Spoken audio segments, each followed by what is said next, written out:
और मैं क्षमा चाहूँगा क्योंकि मुझे ना आपको मैंने बहुत आपकी कथाओं को सुनता हूँ और मुझे बहुत प्रेरणा भी मिलती है आपकी कथाओं को सुनकर। और मुझे थोड़ी घबराहट हो रही थी तो इसलिए मैं बैठा हूँ आपके सामने, तो इसलिए मैं क्षमा चाहूँगा।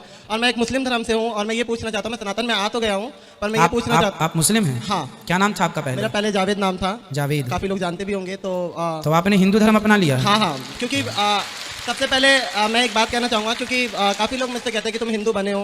हिंदू तो मुझे नहीं लगता कि कोई किसी को बना सकता है क्योंकि हिंदू पैदा ही होता है, मेरा मानना ऐसा है। और ये मुझे ना किसी ने ब्रेन वॉश करा और ना किसी ने कुछ कहा, ये एक ठाकुर जी की कृपा हुई तब मैं सनातन में आया। वैसे किसी ने मुझे या मैंने किसी को देख के सीखा या ऐसा कुछ भी नहीं था। तो मैं सभी लोगों से ये कहना चाहूँगा और मेरे जो फैमिली वाले हैं वो भी आज तो आपके फैमिली वाले आपका विरोध नहीं करते कि तुम अभी मैं अभी इतना डिप्रेशन में हूँ, पूछो मत। मुझे फ़ोन आ रहे हैं फैमिली वालों के ज़्यादा आ रहे हैं, बाकी अदर तो कोई कुछ भी नहीं कह रहा, पर फैमिली वाले का आज भी मम्मी का फ़ोन आया और वो कहने लगे हमसे कोई मतलब नहीं, हम मर भी गए तो हमारा मुँह मत देखियो तू, हमारी वजह से पूरे रिश्तेदार तेरी वजह से हमें पूरी वो कर रहे हैं और मतलब हमसे रिश्तेदारी टूट गई है। हमारी एक लड़की है उसकी शादी करनी है, तेरी वजह से उस लड़की की भी ज़िंदगी ख़राब हुई है। तो महाराज जी मैं ये पूछना चाहता हूँ कि ठाकुर जी से मेरी एक शिकायत है हमेशा कि या तो मुझे पहले इधर का कर देते या उधर का कर देते, ये बीच में ला के मुझे इतना परेशानियों में डालना, और उनको मैं छोड़ नहीं सकता। मैं सांसें छोड़ सकता हूँ, मैं ठाकुर जी को नहीं छोड़ सकता। किन को नहीं छोड़ सकते आप? मैं ठाकुर जी को नहीं छोड़ सकता, भगवान जी को नहीं छोड़ सकते? नहीं छोड़ सकता सर। फिर आप सही रास्ते पर हैं। आपने धर्म परिवर्तन कर लिया अपना? हाँ जी। वैसे देखो, धर्म परिवर्तन करने की जरूरत ही नहीं पड़ती। हमारे ठाकुर जी जो है ना, हमारे भगवान कभी ये नहीं कहते कि तुम हिंदू हो जाओगे तो ही हम तुम्हें मिलेंगे। हाँ, भगवान तो कहते हैं कि तुम मुसलमान भी हो और यदि तुम उसी रूप में मुझे प्रेम कर लोगे तो मैं उसी रूप में तुम्हें प्राप्त हो जाऊंगा। तो आपको ये भक्ति का रोग कब से लगा? मैं बहुत छोटा था। मेरी जो परवरिश हुई है वो मेरी नानी के घर पे हुई है। अच्छा। तो नानी के जाने के बाद मामा मामी दिल्ली लेकर आया, उन्होंने मुझे 11 साल की एज में काम पे लगा दिया। तो मुझे तो काम का पता नहीं था, मैं वहाँ बैठा होता था। तो मेरे ख्याल 2012 एक साल बीत गया, समय ऐसा बीत जाता और पता भी नहीं लगता और आदत पड़ जाती है उस चीज़ को झेलने की। तो वहाँ पे एक पन्नी आया करती थी, मतलब जैसे हम लोग ये आटा चावल वगैरह पैक करते हैं ना, तो वो पन्नी आया करती थी। तो उसमें कृष्णा पन्नी के नाम से आया करती थी और उसमें छोटी सी कृष्ण जी की छवि छपी हुई थी। उन्होंने हाथ में मुरली रखी, मुझे पता नहीं था उस टाइम पे कृष्ण क्या है और मुझे बिल्कुल भी इस चीज़ का अंदाजा नहीं था। तो मुझे बार बार ऐसा लगता ना कि कुछ टाइम बाद कि वो मुझे देख रहे हैं, वो कभी इशारे कर रहे हैं। तो मैं आंटी को बोलूँगा आंटी ये देखना, ये जो फोटो बनी मेरे को देखता है और कभी कभी इशारे करता है। तो आंटी कह रही तो मतलब उन आंटी को लगता था कि बच्चा है या वैसी पागलपंती वाली बात है, ऐसा कुछ भी नहीं होता। वो मुझे बार बार कहती, मैंने कहा आंटी आप जाओगे फिर ये ऐसी होगा। और मैं कई बार मैं दोपहर की रोटी खाता था तो मुझे ऐसा लगता है कि मुझसे कह रहे कि मुझे भी भूख लगी, मेरे को भी दे। तो मैं आधी रोटी निकाल कर और सब्जी देता था और भगवान जाने वो कहाँ जाता था मेरे को बिल्कुल नहीं पता। और फिर उसके बाद इतना उनसे प्रेम हो गया कि मैं उस चिट को उखाड़ कर अपने साथ लेकर आया, डेली ले आता। फिर उसके बाद से जो मेरे मामा मुमा थे उनसे वो लोग मुझे मारने पीटने लग गए कि तू ये क्या कर रहा है, ये है वो है जो भी हो। और उसके बाद से फिर मैं 13 साल का जब हुआ था मैंने घर को छोड़ दिया। तो मुझे लगता है कि ठाकुर जी की कृपा है और ये वहीं से हुई है। किसी ने ना मुझे सिखाया, ना मैं जिस फैमिली में काम करता था वहाँ भी ऐसी नहीं कह सकते कि वहाँ पे बहुत ज़्यादा भक्ति थी, वहाँ पे नॉर्मल भक्ति थी। तो ऐसा कुछ भी नहीं है। तो ये मुझे कई लोगों की शिकायत है कि मुझे मेरा ब्रेन वॉश किया गया है या वैसा किया, तो ऐसा कुछ भी नहीं। किसी सनातन ने किसी ने भी मेरा ब्रेन वॉश नहीं करा, मैं अपनी मर्जी से आया हूँ। सनातन धर्म में और मुस्लिम धर्म में क्या अंतर लगा आपको? आप तो मुसलमान में जन्म लिए हैं और सनातन को फॉलो कर रहे हैं, ये बताइए दोनों में क्या अंतर? ये लोग लड़ते क्यों हैं धर्म को लेके? मुझे तो ये पता नहीं क्योंकि मैंने इतनी उन चीज़ों में पढ़ाई नहीं कर रखी। सनातन मुझे ऐसा लगा कि सनातन एक शांत धर्म है जहाँ मन को शांति मिलती है और किसी के लिए मतलब किसी जानवर को काटना पीटना नहीं होता। तो सनातन इसलिए भी बहुत ही अच्छा है क्योंकि हम किसी का जान लेकर अपना त्यौहार वगैरह नहीं मनाते जी। जैसे कि होली होगी, दिवाली होगी, तो कभी भी ऐसा नहीं होता कि किसी हमारे यहाँ दीपक जला करके त्योहार मनाते हैं। दीपक जलाकर और मिठाइयों के साथ। तो ये बहुत अच्छा है और अच्छा लगा सनातन बहुत। और अभी मैं सनातन में ही हूँ तो मैं अपने आप को सनातन ही मानता हूँ। बिल्कुल, आप पूर्ण सनातनी हैं। इस धरती पे प्रत्येक जीव सनातन ही है मेरे भाई। रास्ता भटक गए हैं लोग, बस ये समझो, रास्ता भटक गए हैं लोग। किसी धर्म में किसी की हत्या करना जायज़ नहीं है। नाम मुकुंद दवे है, बेरोजगार हूँ। आपने बोला है कि जो इस्लाम कबूल करता है उसके हजारों गुना माफ हो जाता है, मगर मेरे हिसाब से सबका मालिक एक है और एक मालिक होते हुए किसको ये नज़र से देखता है और किसको वो नज़र से देखता है। हिंदुओं को माफ नहीं करेगा और जो इस्लाम धर्म स्वीकार करता है उसको माफ कर देगा। ये कौन सा ऊपर वाले का कानून है जो मेरी समझ में नहीं आ रहा है? बहुत अच्छा सवाल, बहुत अच्छा सवाल। मालिक एक तो सारे इंसानों के लिए अदल भी एक होता है। बहुत अच्छा सवाल, बहुत अहम सवाल। भाई का सवाल है कि ये किधर के मुसलमानों को माफ़ करता है, हिंदू को नहीं माफ़ करता है।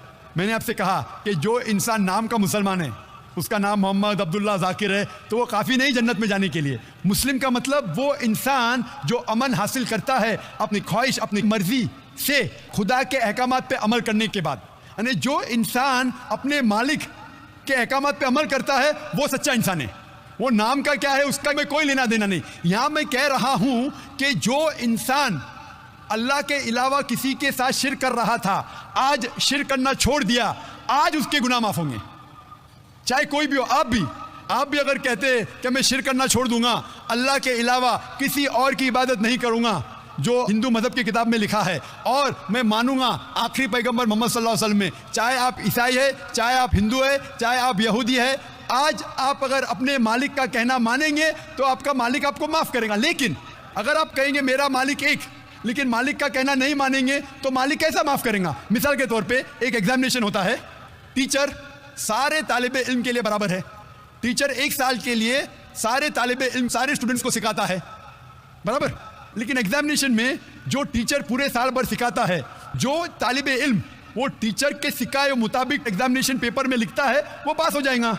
जो तालिबे इल्म टीचर जो सिखाता है उसके खिलाफ काम करता है, तो टीचर क्या उसको पास करेगा?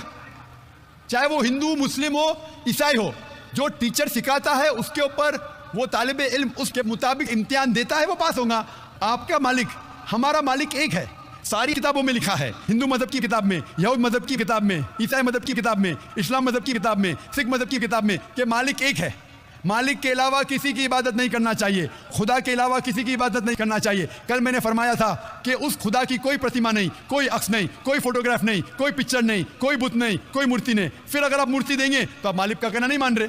तो अगर आप मालिक का कहना मानेंगे, आपका नाम कुछ भी हो, मोहन हो, कुछ भी हो, शंकर हो या अब्दुल्ला हो, अगर आप मालिक का कहना मानेंगे तो आप सचमुच उस मालिक के बंदे हैं। अगर आप मालिक का कहना मानेंगे तो आपके गुनाह माफ हो जाएंगे। तो ये अरबी में कह रहा हूं कि मुस्लिम, तो लोग को ये लफ्ज से नफरत है। अगर नफरत है तो मैं मुस्लिम लफ्ज को निकालता हूं, मैं ये कहता हूं जो भी इंसान अपने मालिक का कहना मानता है उसे अरबी में कहते हैं मुस्लिम। लेकिन आपको मुस्लिम शब्द से नफरत है, मुस्लिम शब्द को निकाल दो। मैं ये कहूंगा जो खुदा के अहकामात 10.2 verse number 3 Rigveda book number 2 hymn number 3 verse number 2 Rigveda book number 5 hymn number 5 verse number 2 Rigveda book number 7 hymn number 2 verse number 2 Rigveda book number 10 hymn number 64 verse number 3 Rigveda book number 10 hymn number 182 verse number 2 Yajurveda chapter number 20 verse number 55 Yajurveda chapter number 20 verse 37 Yajurveda chapter number 20 verse 57 Yajurveda chapter 21 verse number 31। मैं सिर्फ हवाले दे सकता हूं आपकी किताबों में से सिर्फ घंटों तक, जिसमें लिखा है मोहम्मद सल्लल्लाहु अलैहि वसल्लम आखिरी पैगंबर है। आज जो इस्लाम कबूल कर रहे हैं उनको ये समझाओ कि इस्लाम धर्म क्या है। उनको वो समझ में, मेरे भी समझ में नहीं आ रहा था इस्लाम बोलते माशाअल्लाह, किसको है। आपने कहा कि जो लोग इस्लाम कबूल कर रहे हैं उन्हें समझाओ इस्लाम धर्म क्या है। आप नहीं समझे, वो लोग समझे इसलिए तो इस्लाम कबूल किए। आप भी समझेंगे तो आप भी कबूल करेंगे। ये 10 रोज़ा कॉन्फ्रेंस जो था, हमारा मकसद था बताने के लिए सारे इंसानों को इस्लाम क्या है। ये मीडिया जो इस्लाम को पेश कर रही है, ये तोड़ मड़ोड़ के पेश कर रही है। हमारा मकसद ही था बताने के लिए सारे इंसानों को इस्लाम क्या है। अगर आप इस्लाम को नहीं अब तक जाने तो बेशक कबूल मत करो। जब भी पहचान लेंगे इस्लाम को तो इंशाअल्लाह आप भी शहादत देंगे। मेरी दुआ है अल्लाह सुब्हानहू व तआला से, उस मालिक से, कि आपको हिदायत दे कि आप ये माने कि अल्लाह एक है, अल्लाह के अलावा कोई माबूद नहीं, और मोहम्मद सल्लल्लाहु अलैहि वसल्लम आखिरी पैगंबर है। मैं कहूँगा वॉलंटियर से कि आपको मेरी DVD दे, मोहम्मद सल्लल्लाहु अलैहि वसल्लम का जिक्र मुख्तलिफ मजहबी किताबों में, उसमें सारे हवाले हैं। और एक खुसूसन तकरीर है मोहम्मद सल्लल्लाहु अलैहि वसल्लम का जिक्र हिंदू मजहबी किताब में, सिर्फ हिंदू मजहब में। आप उसको देखो और इंशाअल्लाह आप इस बात को तस्लीम करेंगे, आज नहीं तो कल, कि अल्लाह एक है, उसके अलावा कोई माबूद नहीं, और मोहम्मद सल्लल्लाहु अलैहि वसल्लम आखिरी पैगंबर है। तो गाइस, कैसी लगी हमारी वीडियो? अगर अच्छी लगी हो तो लाइक ज़रूर कर देना। अरे यार कर देना यार। और चैनल पर नए तो चैनल को ज़रूर सब्सक्राइब कर देना। तो मिलते हैं गाइस नेक्स्ट वीडियो में जल्दी, तब तक के लिए बाय, शुक्रिया।